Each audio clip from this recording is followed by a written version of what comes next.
All right, we got the 1143 spoilers, and this chapter is crazy. Luffy is straight up fighting Loki, and we're getting the reveal of the Holy Knight's devil fruits, Summers and Gillingham's. So let's get into it. The giants try to help the kids who have been kidnapped by the Holy Knights, but they can't touch them. So yeah, as we saw in the previous chapter, the Holy Knights are kidnapping the children of Elbaf by putting them to sleep and leading them to the shore via Gunko's devil fruit and trying to put them on ships. And we were speculating like, oh, Gillingham probably has some ability to put them asleep through his mythical zone, and then Summers can like manifest their dreams or fears or nightmares or whatever with his devil fruit. Well, no, that's actually not what's going on, because Summers ate the Iba no Mi, the thorn fruit. When someone touches his targets, they are attacked by thorns. The stronger the love for the target, the more painful the thorns are. What a twist!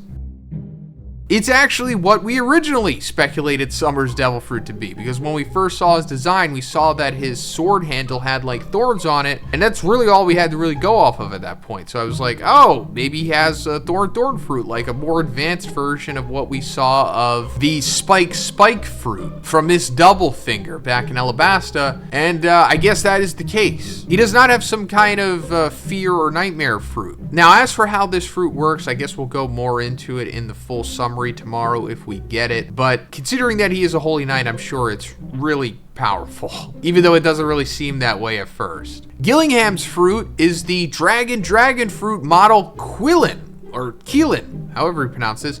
He can materialize objects from people's dreams. So that's a twist as well, because we thought for, almost a month now that it was the Kirin fruit. But no, it's actually not Japanese mythology, it's Chinese. The Quilin, or Killin, whatever. And from what I've gathered, in the existing lore, I wasn't able to find anything about it putting people to sleep or manifesting their dreams or whatever. All I can really find is that it is said to appear with the imminent arrival or passing of a wise sage or an illustrious ruler. So maybe that's foreshadowing for Emu. But as for this whole ability to put people to sleep or manifest their dreams, I guess this is just something Oda came up with, which is great. I've been advocating that. Across all these series I cover, I'm like, hey, mangakas, you don't always have to just use existing lore from Eastern Asian mythologies or whatever. Like, you could just make up your own stuff, guys? So, hey, good, do it. Just make the Keelan have whatever you want. Now, as for it materializing people's dreams, obviously that's pretty powerful, but I don't know if it also has the ability to put people to sleep.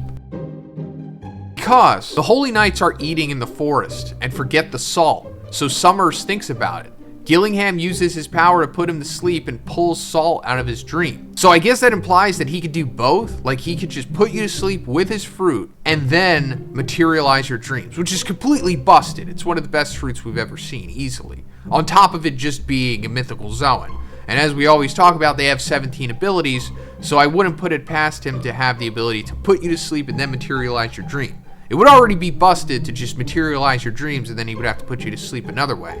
Now, I'm thinking, like, if it's not that, then maybe his trident ate a devil fruit, which puts you to sleep, which would be an incredible combo, and would be, really cool to see Oda synergize an ability like that. I also wanted to talk about this last week, but I felt that my videos were already long enough. But I do think there's a possibility that at least one or multiple of these Holy Knights are going to consume a devil fruit themselves and then have their weapons eat devil fruits as well. So they have like, two abilities, which would be incredible. I don't think we've seen anybody do that yet. Now, I'm not saying it's 100% confirmed that Gillingham has done this. It's more likely that his fruit can just do multiple things because he's a mythical zone, but look out for that, because I think we are going to see that, dynamic eventually. But first, let's talk about the sponsor of this video, Hofsco, because I just got their Hov Beta 20-inch foldable fat tire electric bike. This thing is amazing, actually. It's really cool. And that's because you could fold this thing, like really fold it up, and you can just straight up put it in your trunk. Like I said, it's really cool. You just hit these two notches and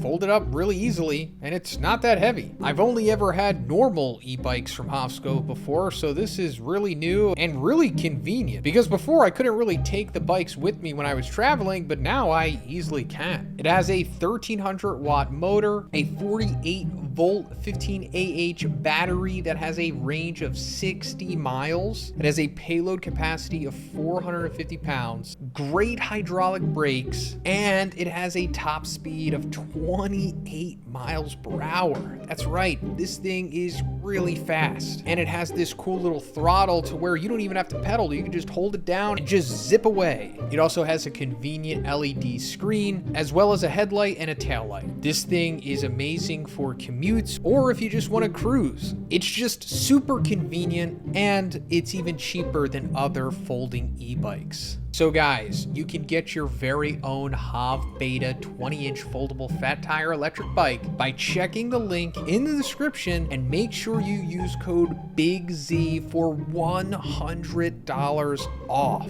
Thanks guys.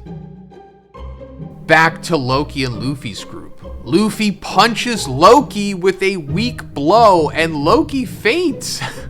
Zoro notes that Loki was already near death. Yeah, so that's it. That's what happened. Because after we saw Luffy and Zoro free Loki, he got up and was like, hey guys, you better release this last shackle on my ankle because I'm the only one who can save Elbaf right now. If you don't believe me, just look at this. And then he just swings Ragnar at the Atom Tree and then like has lightning come down, and we speculated about what could be doing that. We're not really going to talk about that too much in this video, don't worry. But in case you missed my last video on this subject, we were talking about it possibly being able to activate an ancient satellite, based off of what we saw on the mural of the Atom Tree. But anyway, Luffy just punches Loki and he's done, which is hilarious. I don't know if Luffy's going Gear 5, it doesn't say. I wouldn't be surprised if he does, but if he doesn't, it's just base Luffy knocking Loki out, which is understandable because, Zoro's like, hey, he was already near death because he got stabbed at least 3 times by Shamrock's Cerberus mythical Zoan fruit while he was chained up. And before that, he was getting knocked around by Gunko. And on top of that, he was sitting down chained up for 6 freaking years. So yeah, understandable he's gonna get knocked by Luffy here. Luffy asks Gerd to treat Loki. Although Gerd resists, she agrees to help him. Flashback of Hyrule past. Loki bullied him since childhood. Hyrule wants revenge for their father's murder. At the end of the chapter, Loki wakes up and says, do you really think I killed father because I wanted to? I know you don't believe that either. All right, great. Loki is awake. We don't have to wait another chapter for it. He's talking to Hyrule here, and this is going into what we speculated about before as well. There was definitely a lot more going on behind the scenes when Loki killed King Harold. And we were speculating before, I think it was last week, that Harold was probably in cahoots with the world government, or even maybe just the Holy Knights in general. Like maybe this wasn't the first time that Shamrock had been to Elbaf, because I think it's Summers talking to Shamrock a couple chapters back. He's like, why are you here? Are you going to visit Harold's grave or pay respects to Harold's grave? Something like that, meaning that they were close. Who is probably trying to groom Elbaf to be put over to the control of the world government, because that's also what Shamrock says. He wants that. So maybe Harold was trying to get all of the kids to learn how to be scholars and complacent and not warriors anymore, to get them ready to be controlled by the world government. And I also think that's probably why Harold removed his horns, because the horns, I don't know, represent the ancient giants who were allies of Joy Boy, and why Loki fought him has something to do with that. Loki probably found out what was going on and he was like, hey, I'm not gonna let you do this. And then Harold was like, well, you have no choice, I'm just gonna kill you. It's like, well, I guess I have to defend myself, and he wound up killing him. And it's also even possible that the sword in Jarl's head is King Harold's sword, maybe. And maybe Jarl doesn't remember because the sword is like, I don't know, messing up his brain memory or whatever. Or Jarl himself was trying to go along with Harold's plan, and Jarl is suspicious, maybe. And also, if we look back at the claw marks in the room where Harold was killed, these could be the Cerberus marks, meaning that Shamrock was there possibly. Again, all just speculation, but let me know what you guys think in the comments. And if you liked the video, please give it a like, and please subscribe if you haven't already. Have a great day, and I'll see you in the next one.